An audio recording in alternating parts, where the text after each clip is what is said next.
Hi friends, ఒకసారి ఇలా ఆలు ఫ్రైని ట్రై చేసి చూడండి. టేస్ట్ అనేది చాలా బాగుంటుంది. సైడ్ డిష్లో కూడా ముందుగా స్టవ్ మీద ప్యాన్ పెట్టి 2 టేబుల్ స్పూన్ ఆయిల్ వేసుకోవాలి. ఆయిల్ అనేది బాగా హీట్గా ఉన్నప్పుడు మనం ఈ ఆలు ముక్కల్ని వేసుకోవాలి.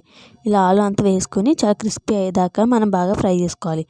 ఇప్పుడు మనం 1 టేబుల్ స్పూన్ అల్లం వెల్లుల్లి పేస్ట్ కూడా వేసుకొని పచ్చివాసన పోయేదాకా ఫ్రై చేసుకోవాలి.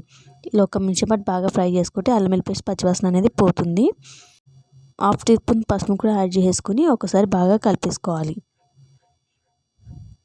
ఇలా చక్కగా మొత్తం అంతా బాగా కలిపినాక కొంచెం కరివేపాకు కూడా యాడ్ చేసుకుంటే టేస్ట్ అనేది చాలా బాగుంటుంది.